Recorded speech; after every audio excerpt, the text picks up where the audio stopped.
I remember Strunk and White, Dr. Davis. That was pretty influential on my life philosophy. Strunk and White's all about being succinct and saying, and when you're writing, and just saying what you mean, and not making all this fancy stuff. So that was. I feel like somewhere around there is maybe where I learned to write. That was useful.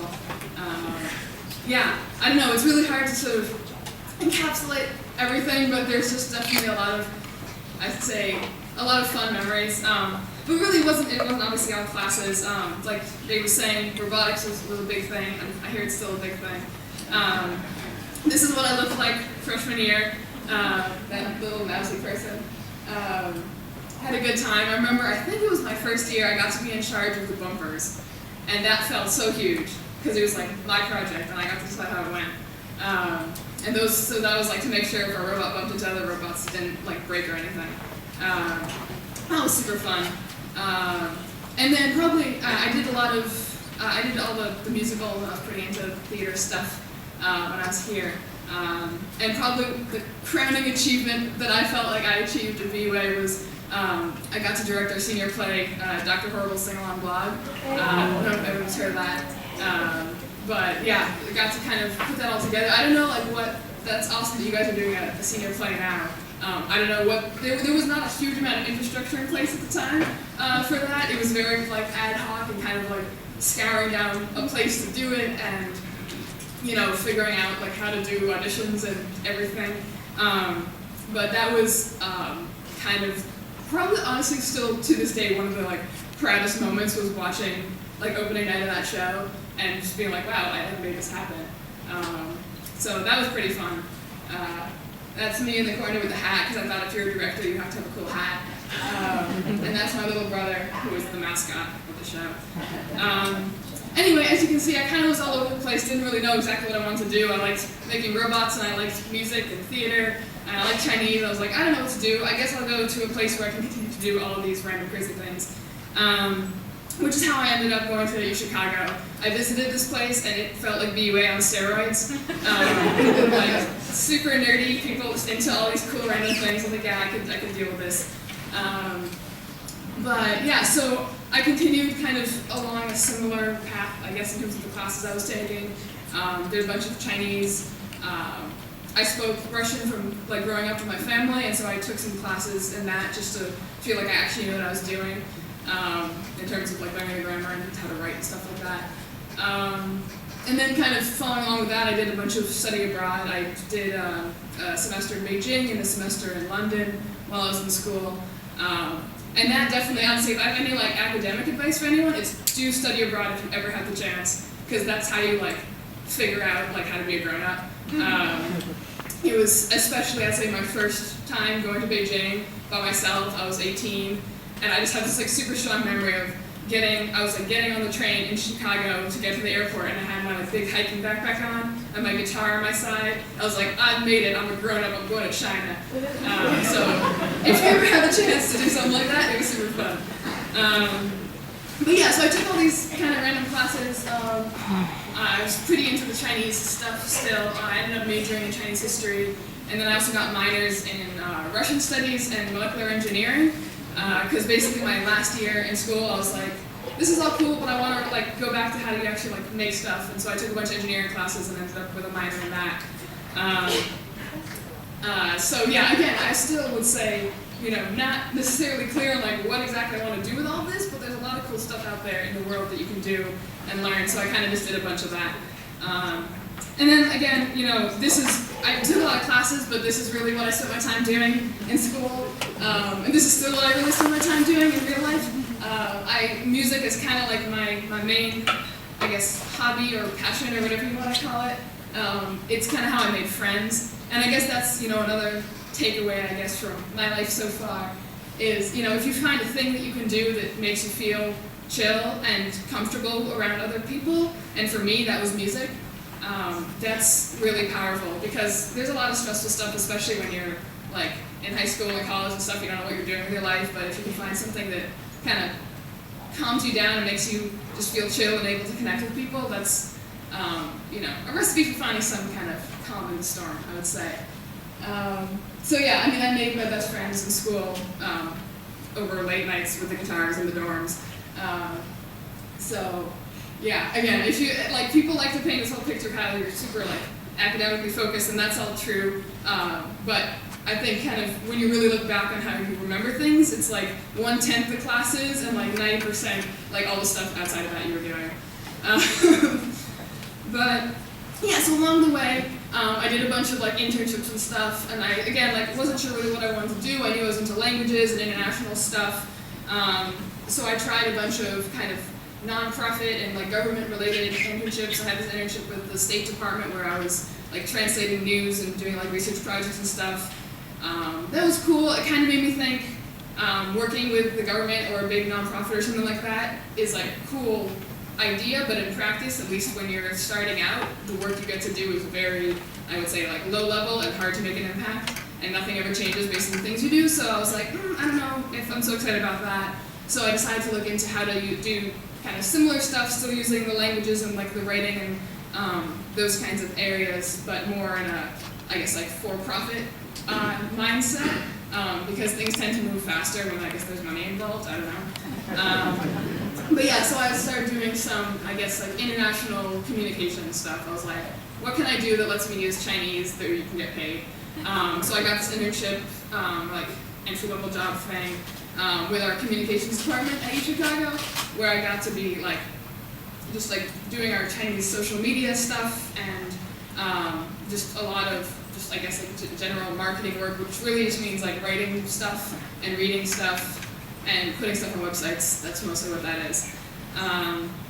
But yeah, so I had a good time there. I still felt like I wanted to do something where I kind of cared about it a little more, or it was like a little more exciting. And so when I finished with college, I was kind of looking around for exciting things to do, and I kind of found this company that was making flying cars. And I thought, that's kind of cool. That's like potentially like world changing and all, so that sounded exciting. This company, Tive, they're a startup based here. They were an MIT spinoff. And yeah, we were making flying cars. They really flew, they really drove. It was pretty cool. The wings fold up like that, so you can just like drive on the road, like you drive in a minivan, and then you drive to a landing strip, and you can just take off. So that was pretty exciting.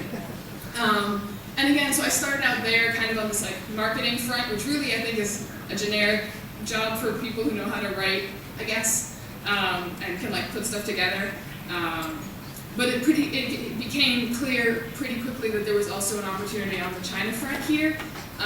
We were getting most of our funding from Chinese investors, and so I ended up naturally kind of going more into a role focusing on that. I actually ended up going to China a bunch of times for Terrafugia, kind of giving talks and meeting with lots and lots of people and trying to convince them to invest in flying cars, which was super fun. And again, like, if you want to feel like a grown-up, like, go to a foreign country and like act like a grown-up, like you like have a job and stuff. It's like pretty legit.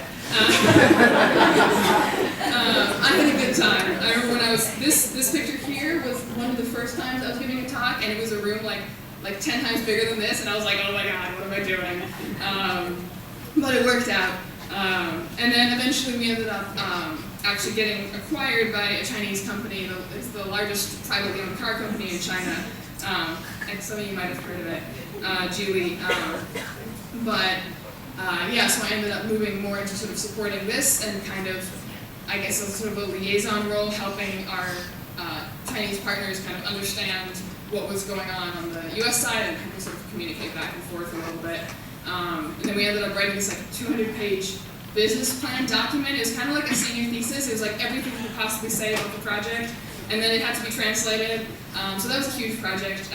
But again, like super fun, and it felt like, you know, when I left Terrafugia, it was like, okay, like we were like this startup with, you know, struggling to find funding and all of that. And I left and we were, you know, had like security. We were acquired by a company that could definitely support us kind of forever, and kind of make it actually happen. So that was really cool. But I'd say sort of after this experience of kind of traveling the world, selling this like huge romantic picture of how flying cars are going to change everything and like revolutionize mobility and all this stuff, that was super exciting. But I kind of wanted to try something a little more like grounded, or you know, something with a product. Yeah. a product that was a little more like already existing and making an impact today as opposed to hopes and dreams for years from now.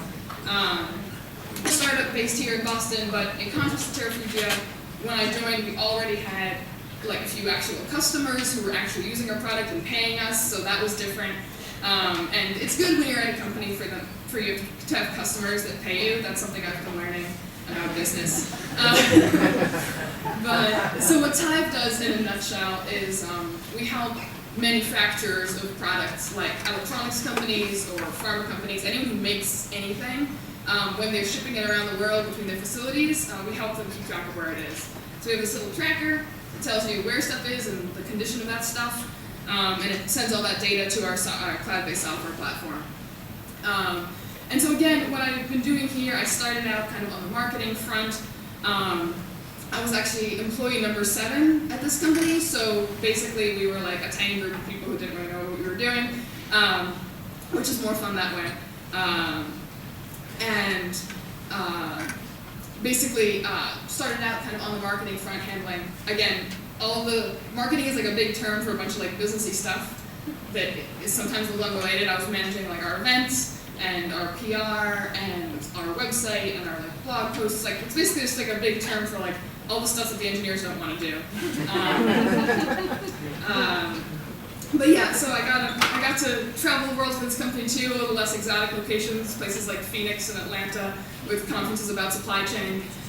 This is me with the co-founders of our company at this event, this like supply chain executive conference thing where basically we find all the people who are like running the supply chains in all of the world and tell them that they should buy our trackers.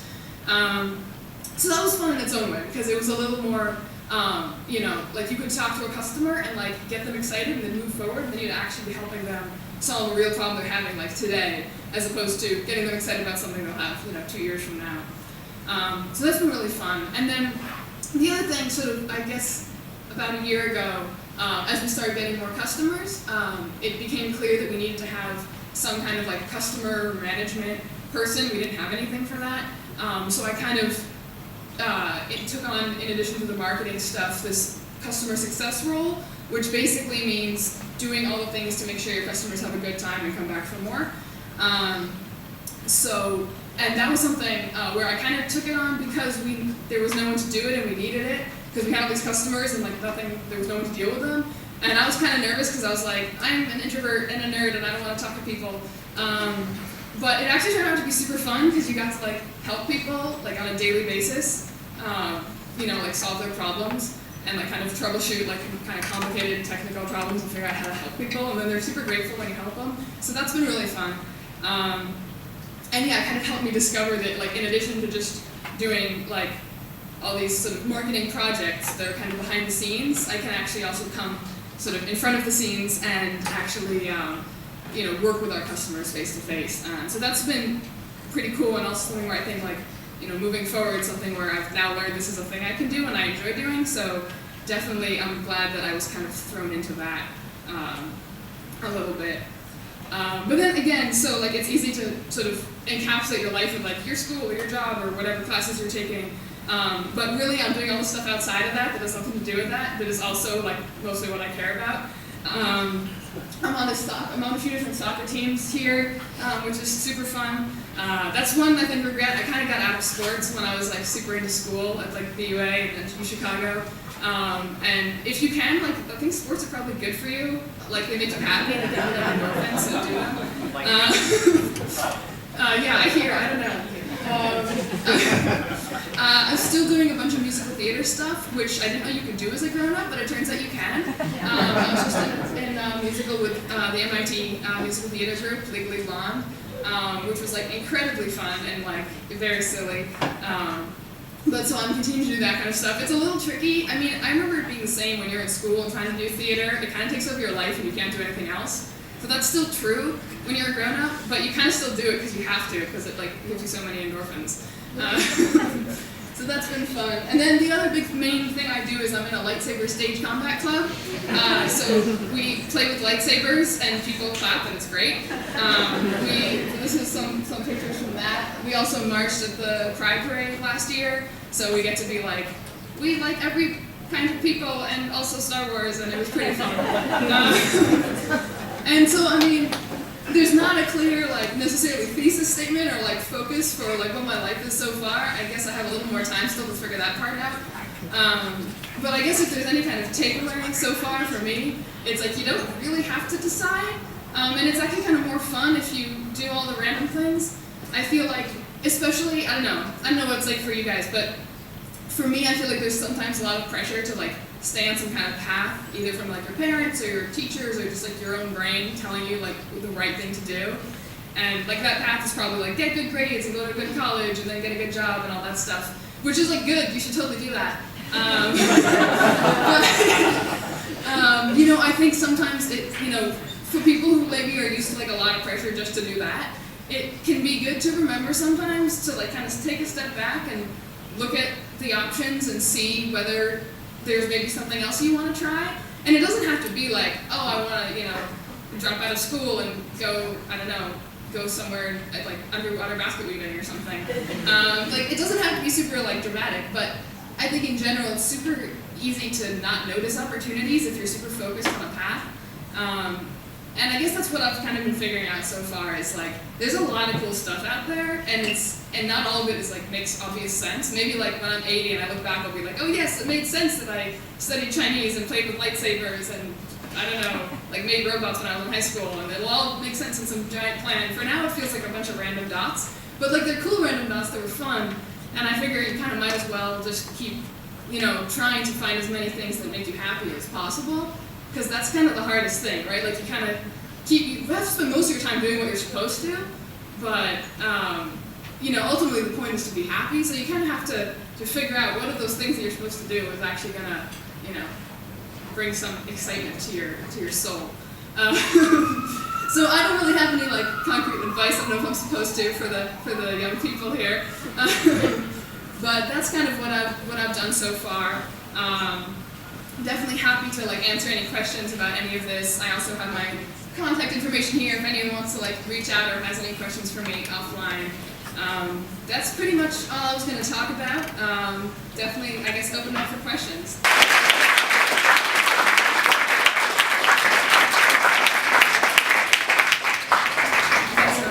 Show of hands and we'll help.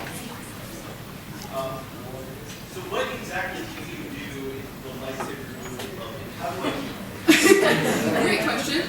So what we do is choreographed stage combat. That means it's more like theater and less like fencing or martial arts or something like that, which is a common misconception about what we do. So we choreograph basically scenes and put them on as shows. We also do workshops where we can, like, teach new people. Our group specifically is 18 plus because we don't want to get in trouble if we hurt a child. So it's totally open if any of you are 18 plus. If not, people are, like, starting their own clubs with this. It's actually a thing. You can, like, buy these lightsabers online. They're, like, pretty solid. Like, you can really, like, whack stuff with them and they don't break or anything. So I don't know if I'm, like, allowed to endorse stuff, but you should totally look into it. It's really fun. There's nothing more empowering than holding, like, a big, heavy lightsaber and, like, smashing stuff with it.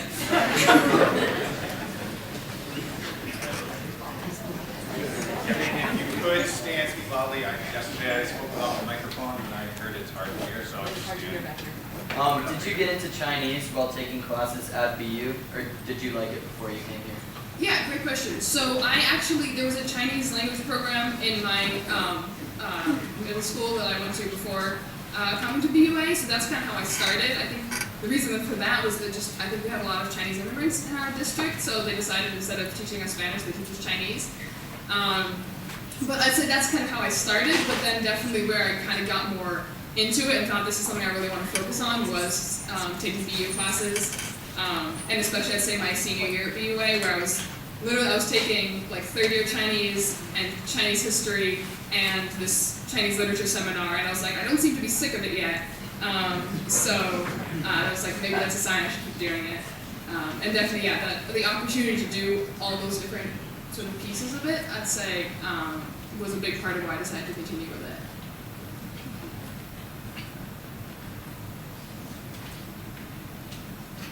My turn. So I had a question. Yeah.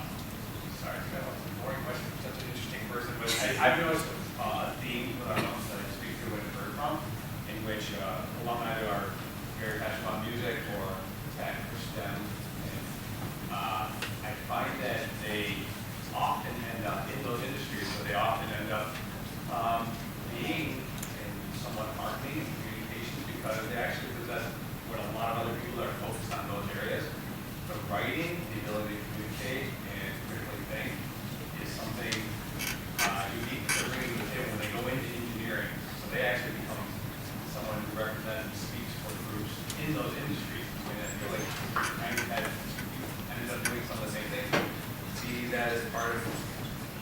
incredible BUA propaganda. Did you see that part of your writing and some of the stuff you did in BUA that gave you those skills?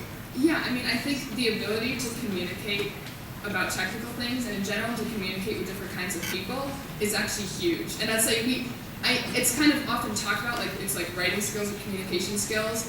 And I mean, that's part of it, but it's not just like, oh, you know how to write so it sounds pretty. I think you're totally right that the BUA is a big part of this, where like you're surrounded with people who are really into lots of different things, and so you get used to how to talk to people who are different from you and have different expertise and different interests. And yeah, I think in the real world, that's actually like super useful, even more than any like technical or tactical skill, be it like being really good at writing or being really good at engineering or whatever. Like being able to kind of go between gives you the ability to kind of manage things on a higher level. That's something especially I've found with as I took on this like customer success role. What that really means is you talk to the engineers to figure out what's going on over there. You talk to sales to figure out what they're thinking. You talk to your customer to figure out what problem they're having. You have to kind of understand how all these different people think and like what they're doing. Stories.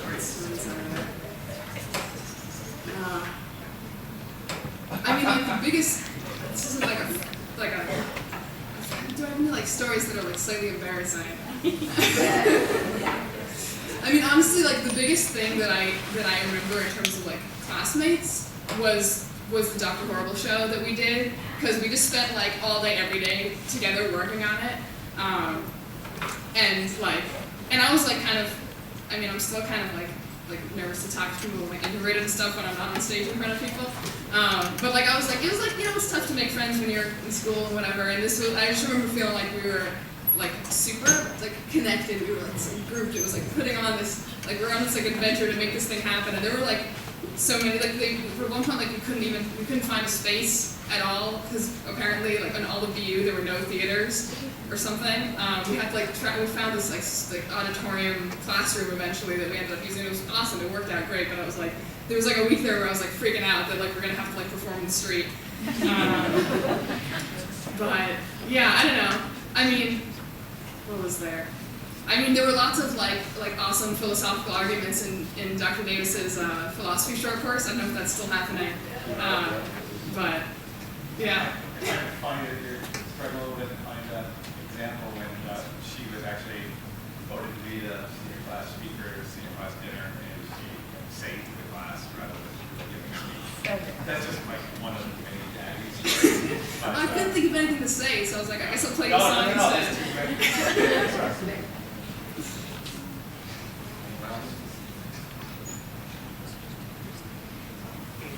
Oh, sorry. Just 5 minutes time.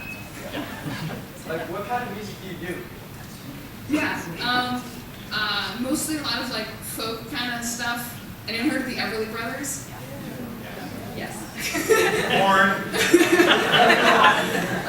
I grew up with a lot of like, I guess, I don't know, it's old people music with derogatory term. A lot of that in the house. Me and my little sister would always like to like harmonize together, so we do a lot of that kind of thing, and I play along with the guitar. And I've written a bit of original stuff, kind of probably in a similar style, I guess. But yeah, I would love one day to be in like an awesome rock band with like hardcore, like, you know, drums and whatever. But so far I've done a lot of, you know, like soft 50s music. Hey Dagny, the thought of flying cars is just so repellent to me. I'd love to hear your 90-second elevator talk on selling people on flying cars. You must have had to do it. Yeah, I mean, it depends who you are, right? Any pitch depends on your audience. If you're an investor, I'd give it a bit different. So this is probably not as exciting as you're expecting, but our main target audience was not like normal people like you guys. It was private pilots who already have their pilot's licenses. And if you're a private pilot, then you're very familiar with the fact that it's super annoying to fly small planes, because you have to deal with all of this like maintenance and storage difficulties and fees and stuff. And it's really hard to get like from wherever you live or from wherever you happen to be at to some place where you can get at your airplane. And so our actual value proposition at the time was not even really like you know, eventually we're going to change the world and everyone's going to be like flying around with these things. But like our sort of go-to-market strategy was actually we're going to target people who already fly around in small planes, and we're going to say that instead of having to figure out how to get to and from your plane and where to put your plane, you're going to keep your plane in your garage and you're going to drive it to the runway and take off, and then you're going to like land at your friend's runway and drive to their house.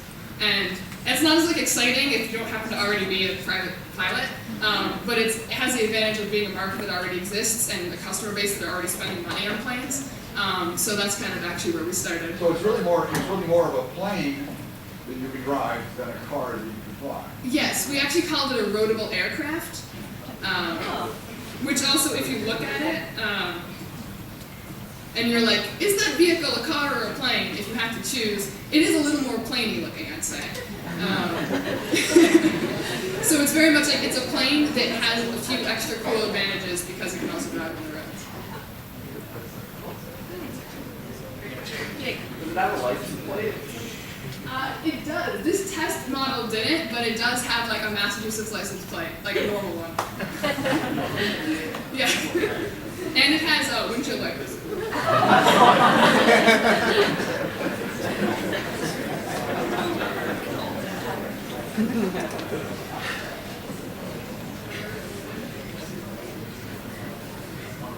Alright.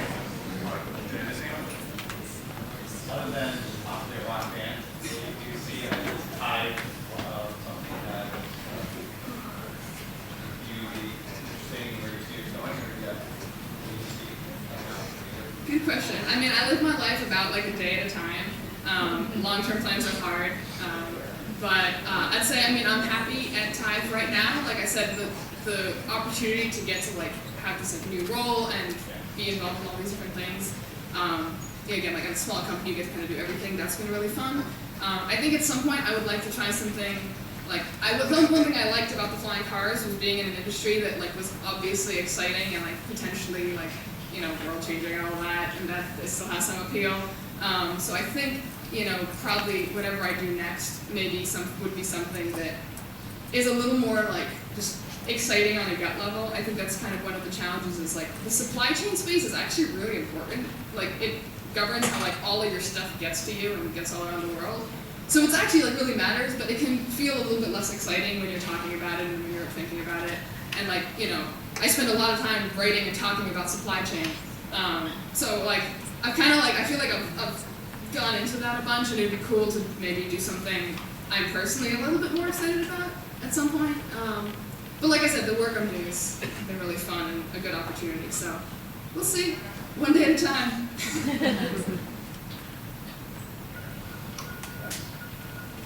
So, somebody told me that young people were really like stressed out and worried and uptight and never got any sleep and stuff. But you seem very fine and relaxed. So, when you were at BUA, when you were in college, did any friends, or now you have several younger siblings, so do they seem stressed out and uptight? Because I'm actually really full of hope for the younger generation right now. Yeah, I mean, like, I'm sure I was stressed about lots of stuff when I was in school. And I still, like, stress about stuff. I think it's just kind of about how you think about it. And again, like, having stuff to do to unwind, right? Like, especially, like, high school and college is probably, like, the most stressful time there is, because you, like, don't know what you're doing with your life, or, like, what's happening, and everything's changing all the time. So, like, it'd be weird if it wasn't stressful. But I think that's also where it's really powerful to find stuff that, can help kind of take the edge off of that. And maybe make the stress be a little more, like, healthy stress where it, like, motivates you to do stuff and less just, like, freaking out stress. Yeah, I don't know. If the question is, like, were you stressed in high school? I mean, like, yeah, probably. Yeah, I don't know. I think yeah, I don't know if there's a way around that. I think that's kind of how life is. If it's not stressful, you're probably bored, so.